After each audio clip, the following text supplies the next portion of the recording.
महाराष्ट्र में सियासी संकट का आज तीसरा दिन है। एकनाथ शिंदे का बड़ा दावा है, 50 विधायक साथ होने का दावा किया गया है। कई शिवसेना विधायक गुवाहाटी पहुंचेंगे। शिंदे के पास शिवसेना के 37 विधायकों का समर्थन है, तो वहीं दल बदल कानून से बचा है शिंदे गुट, क्योंकि जैसे 37 विधायक होते हैं वैसे ही दल बदल कानून से बचा जा सकता है, क्योंकि आंकड़ों का ये पूरा खेल है, संख्या बल का ये पूरा खेल है। अब इसी खबर को लेकर बातचीत के लिए हमारे सहयोगी शिवेंद्र सिंह परमार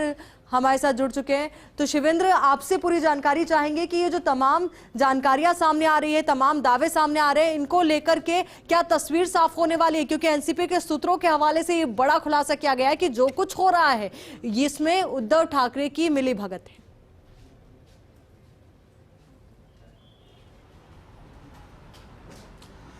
देखिए, एनसीपी के जो दावे हैं वो अपनी जगह हैं, लेकिन एनसीपी के दावों से उलट अगर मैं गुवाहाटी की बात करूं तो यहां पर आज फिर ये संभावना जताई जा रही है उसी कि कुछ और विधायक एकनाथ शिंदे के कैंप में शामिल हो सकते हैं। 3 से 4 ऐसे विधायक हैं जिसमें निर्दलीय विधायक भी होंगे और एक विधायक शिवसेना के भी होंगे, दिलीप लांडे, जिनका के फोन बंद आ रहा है, जो कल तक बता रहे थे कि उद्धव ठाकरे के साथ है, लेकिन अभी उद्धव ठाकरे ग्रुप का उनसे संपर्क नहीं हो पा रहा है। तो लगातार जो संख्या है एकनाथ शिंदे के पास विधायकों की वो लगातार बढ़ती जा रही है और आज ऐसी भी संभावना है कि एकनाथ शिंदे, जिन्होंने कल देर रात विधानसभा के डिप्टी स्पीकर को एक चिट्ठी लिखी थी जिसमें उन्होंने बताया था कि तमाम जो विधायक उनके साथ गुवाहाटी में मौजूद हैं उन्होंने विधायक दल का नेता चुना है एकनाथ शिंदे को, और वही चिट्ठी आज वो राजभवन भेज सकते हैं। और हो सकता है कि उसमें वो ये जिक्र करें कि जो हमारा गुट है, जो शिवसेना का गुट अभी जिस गुवाहाटी में जो मौजूद है, ये गुट इस सरकार में नहीं रहना चाहता और हम इस सरकार से बाहर आना चाहते हैं। तो आज काफ़ी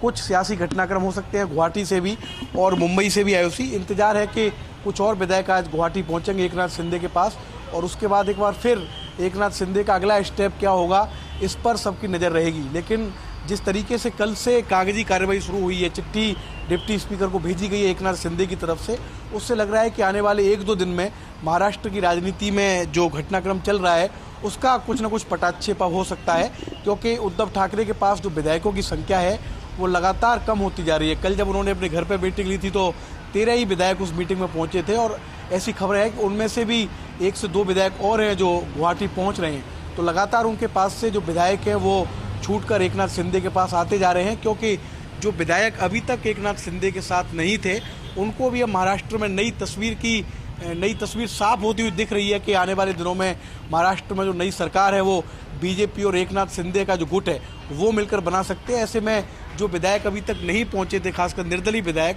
वो भी अब एकनाथ शिंदे के साथ आने को उत्सुक दिखाई दे रहे हैं। और काफ़ी विधायक कल रात भी पहुंचे हैं, 3 विधायक, और आज भी ऐसी खबर है कि 3 से 4 विधायक पहुंचेंगे, जिसके बाद एकनाथ शिंदे के पास जो संख्या है विधायकों की, निर्दलीय विधायक और शिवसेना के विधायक, इनको मिलाकर ये संख्या 50 के पार आयोसी आज पहुंच सकती है। बिल्कुल, और जिस तरीके से खबरें लगातार सामने आ रही है और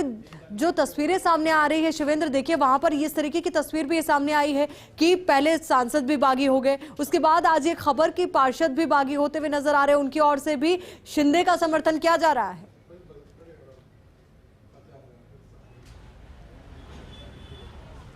देखिए, पार्षद जहाँ के बागी हुए हैं वो ठाणे है, और जो एकनाथ शिंदे है उनकी कॉन्स्टिट्यूएंसी खुद ठाणे डिस्ट्रिक्ट में है। तो ये बात तो तय है कि जब इतने बड़े लीडर बनकर उभरे हैं एकनाथ शिंदे, जिनके साथ तकरीबन 50 विधायक इस समय गुवाहाटी में मौजूद हैं, पूरी शिवसेना पार्टी का गठित उन्होंने बिगाड़ दिया है, उद्धव ठाकरे का पूरा प्लान उन्होंने चौपट कर दिया है, तो जाहिर तौर पर जो उनका होम टाउन है, जो उनका गृह जिला है ठाणे, वहाँ से उनका जो जन समर्थन है वो ज़्यादा होगा। और ये सही है कि 50 से ज़्यादा ऐसे पार्षद हैं इस समय, वो भी जो उद्धव ठाकरे का शिवसेना गुट है उनके संपर्क में नहीं है। तो आने वाले दिनों में आयोसी पार्षद भी दिखेंगे, सांसद भी दिखेंगे। ऐसी भी खबरें हैं कि 10 से 12 सांसद पार्टी के इस समय उद्धव ठाकरे से नाराज हैं। वो इस पूरा जो घट रहा है इस समय गुवाहाटी में और मुंबई में, इस पर टकटकी लगाकर नजरें बना रखी है सांसदों ने, और किस समय सांसदों को इस पूरे एपिसोड में एंट्री करनी है, कब सांसद अपना स्टैंड क्लियर करेंगे, इसके इंस्ट्रक्शंस भी एकनाथ शिंदे की तरफ से उनको दिए गए हैं। तो आने वाले दिनों में हो सकता है कि जो शिवसेना के सांसद हैं वो भी बगावत करते नजर आए, लेकिन उसके लिए थोड़ा इंतजार किया जा रहा है कि एक बार महाराष्ट्र विधानसभा की स्थिति क्लियर हो जाए, नई सरकार की स्थिति क्लियर हो जाए कि कब जो मौजूदा सरकार है महाविकास आघाड़ी की, ये सरकार जाएगी और जो नई सरकार आने के समीकरण दिख रहे हैं, उस सरकार के गठन में कितना समय लगेगा। इसके बाद हो सकता है कि जिस तरीके से विधायकों ने बगावत की है आयुषी, उसी तरीके से जो शिवसेना के सांसद है वो भी बगावत करते हुए दिखाई देंगे। कुल मिलाकर उद्धव ठाकरे के लिए बुरा समय है और हर रोज हर घंटे उनके लिए कोई ना कोई बुरी खबर आ रही है। जब से एकनाथ शिंदे और उनके समर्थित विधायकों ने उद्धव ठाकरे से बगावत की है, तब से उद्धव ठाकरे कैंप के लिए कोई ना कोई बुरी खबर आती जा रही है। कोई भी प्रयास उद्धव ठाकरे का, चाहे उनकी भावनात्मक अपील हो या वो वर्षा छोड़ के मातोश्री में शिफ्ट हुए, या संजय राउत ने कल कहा कि अगर आप आ जाओ तो हम महाविकास अघाड़ी से गठबंधन तोड़ सकते हैं, कोई भी उनका दाव अभी पास होता या सफल होता नजर नहीं आ रहा। एकनाथ शिंदे अभी फ्रंट फुट पर हैं और जिस तरीके से उनके साथ विधायकों की संख्या है, ये तय है कि एकनाथ शिंदे ही फ्रंट फुट पर रहेंगे। वो जिस तरीके से अभी चाहेंगे उस तरह से महाराष्ट्र की राजनीति का घटनाक्रम चलेगा। बिल्कुल शिवेंद्र, और यही वजह कि तमाम सवाल लगातार उठ रहे हैं और सवालों को लेकर के सबसे बड़ा सवाल ये भी है कि जो वर्तमान समय में शिवसेना की स्थिति है उस दौरान ठाकरे परिवार की क्या फ्यूचर होगा, और साथ ही सबसे बड़ी बात ये एक और हो जाती है कि सरकार का क्या पक्ष होगा। क्या महाविकास आघाड़ी सरकार गिरेगी, और गिरती है तो उसके बाद क्या उद्धव ठाकरे बीजेपी के साथ गठबंधन के लिए तैयार हो जाते हैं। बहुत बहुत शुक्रिया आपका हमारे साथ जुड़ने के लिए, पूरी जानकारी के लिए। तो अपने आप